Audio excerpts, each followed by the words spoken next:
There are so many different types of yoga mat on the market today. If you're fairly new to yoga, it can be quite a daunting task trying to figure out which one is going to suit you best. So in this video, I'm going to break down some of the important things to factor in, the type of material you're looking for, how thick you need your mat to be, and how much money you can afford to spend on it. And hopefully that will help to make your decision a little bit easier.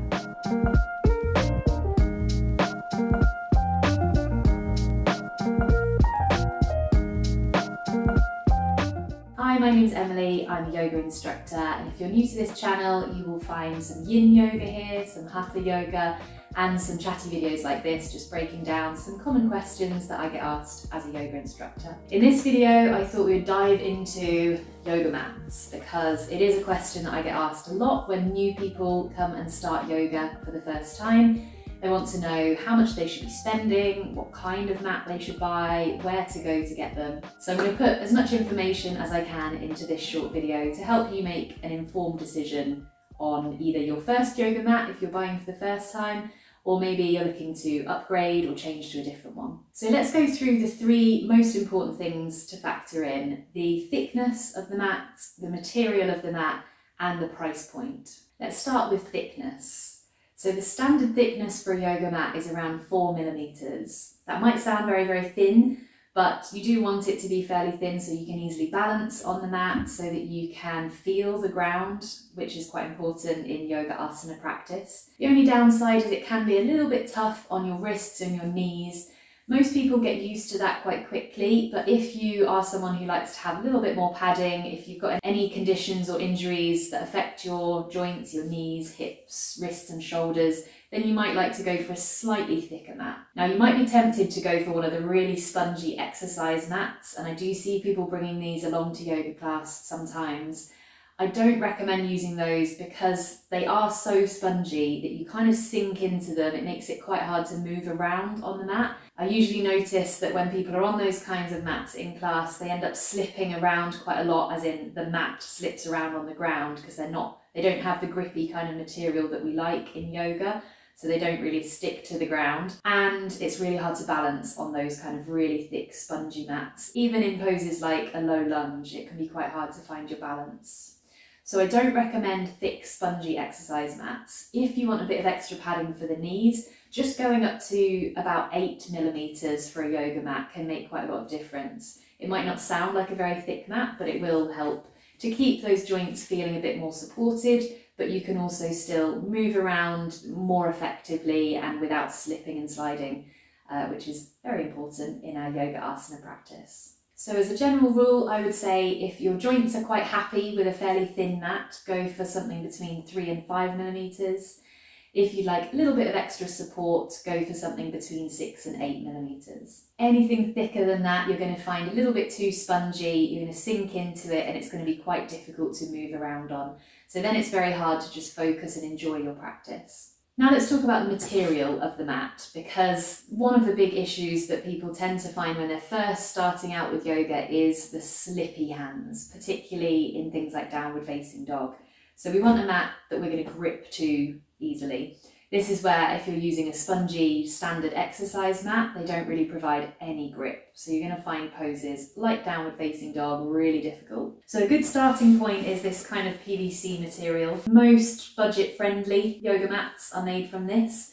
If you go back sort of 5 or 10 years, pretty much every yoga mat was made from this kind of material. They work really well, they have a nice level of grip, they're easy to clean, they last fairly well, but the downside is they're not particularly eco-friendly.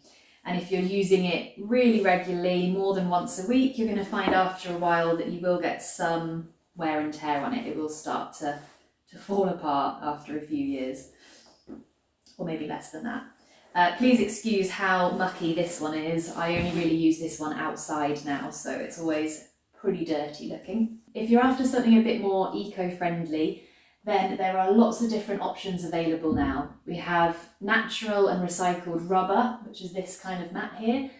There's also jute and cork yoga mats, which I haven't personally tried, but they work for some people. From my experience, the rubber mats are really great. They grip really, really well. They feel nice. It's quite a smooth texture. It feels a little bit more luxurious than the PVC. and they last for years. They last really, really well. There are a lot of different brands making mats now from this natural or recycled rubber, and this would really be my recommendation.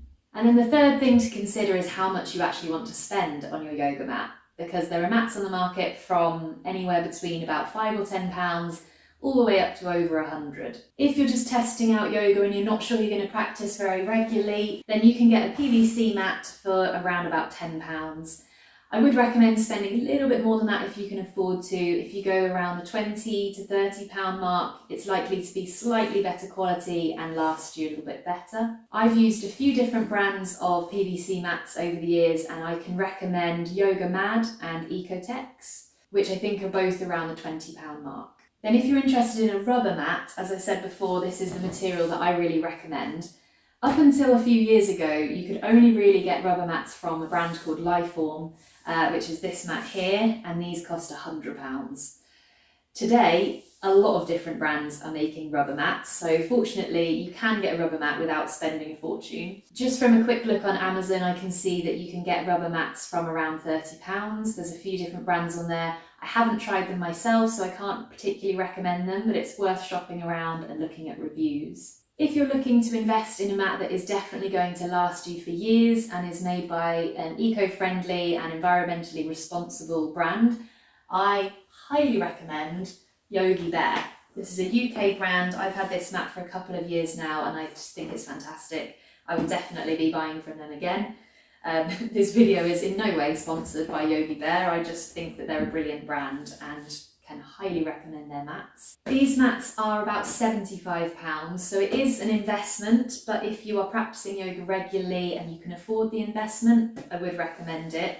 It will last you easily 3 or 4 years, maybe even longer than that, depending on how often you're using the mat.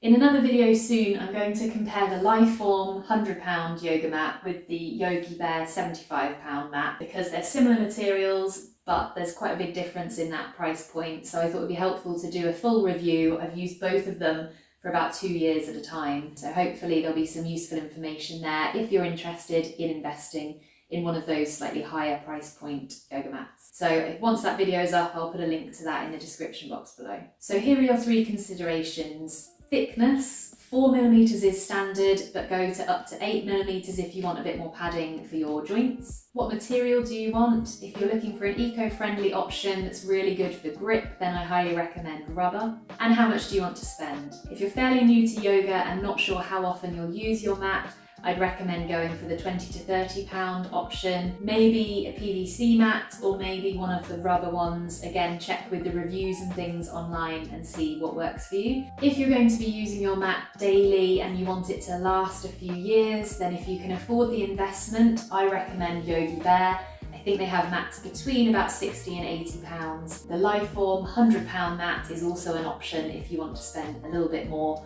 As I say, I will do a full review of the difference between those two on this channel soon, so make sure you're subscribed so you get to see that video when it's up. If you found this video helpful, remember to like the video and leave me a comment below. Let me know what else you would like me to talk about on this channel. Make sure you're subscribed so you don't miss any future videos. I hope that you will be able to find the right yoga mat to suit you now. Thank you again for watching.